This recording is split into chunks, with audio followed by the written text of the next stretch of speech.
Salam sejahtera Bapak Ibu serta saudara-saudari semua. Untuk mengawali renungan tentang firman Tuhan ini, mari kita bersatu di dalam doa. Tuhan Allah Bapa di sorga yang melebihi segala akal, hati, dan pikiran kami umat manusia, berfirmanlah kepada kami, sebab kami bersedia untuk mendengar, dan atas pertolongan Roh Kudus mampukan kami untuk melaksanakan firman-Mu itu dalam hidup kami sehari-hari. Di dalam nama Tuhan Yesus kami berdoa. Amin. Sebagai nas renungan firman Tuhan pada hari ini diambil dari Yesaya 25 ayat 8 dan 9 yang berbunyi, Ia akan meniadakan maut untuk seterusnya, dan Tuhan Allah akan menghapuskan air mata daripada segala muka, dan aib umatnya akan dijauhkannya dari seluruh bumi. Sebab Tuhan telah mengatakannya. Pada waktu itu orang akan berkata, sesungguhnya inilah Allah kita yang kita nanti-nantikan, supaya kita diselamatkan. Inilah Tuhan yang kita nanti-nantikan, marilah kita bersorak-sorak dan bersukacita oleh karena keselamatan yang diadakannya. Sebagai tema yang diangkat dari nas renungan kita adalah Natal Kristus bagi umatnya meniadakan maut, menghapus air mata dan aib.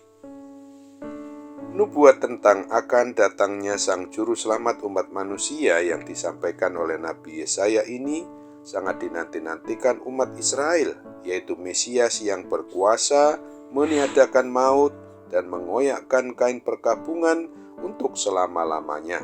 Akan tetapi ternyata mereka masih berfokus pada penantian akan datangnya Mesias yang diharapkan itu hanya sebagai raja yang bersifat jasmania yang akan membebaskan mereka dari kekuasaan penjajahan Kekaisaran Romawi pada waktu itu.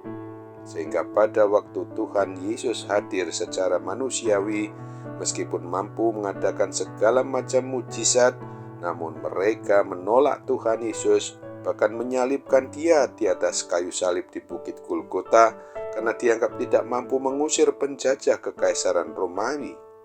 Kita harus terus berharap kiranya Roh Kudus menguatkan iman kita sebagai pribadi orang yang mengaku beriman percaya kepada Kristus ini, agar kita dimampukan untuk boleh memperlakukan hidup kudus, jauh dari segala bentuk sikap tingkah laku dan perbuatan dosa, serta dengan bersorak-sorai mau menyambut akan hadirnya Yesus Kristus sebagai Tuhan, Raja, dan Kepala atas diri kita umatnya.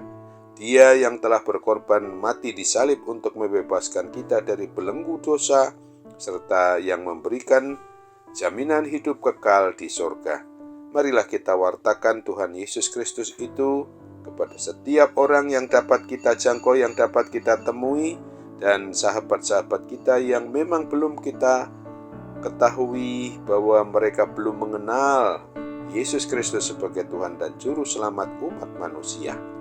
Sesungguhnya Tuhan Yesus Kristus harus menjadi satu-satunya yang tetap dipercayai oleh semua orang, diimaninya, sehingga boleh menyelamatkan hidupnya sampai kepada hidup yang selama-lamanya, yang secara kekal di sorga.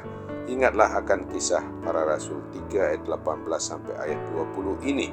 Tetapi dengan jalan demikian Allah telah menggenapi apa yang telah difirmankannya dahulu dengan perantara nabi-nabinya, yaitu bahwa Mesias yang diutusnya harus menderita. Karena itu sadarlah dan bertobatlah supaya dosamu dihapuskan, agar Tuhan mendatangkan waktu kelegaan dan mengutus Yesus yang dari semula diuntukkan bagimu sebagai Kristus. Amin. Mari kita kembali bersatu dalam doa.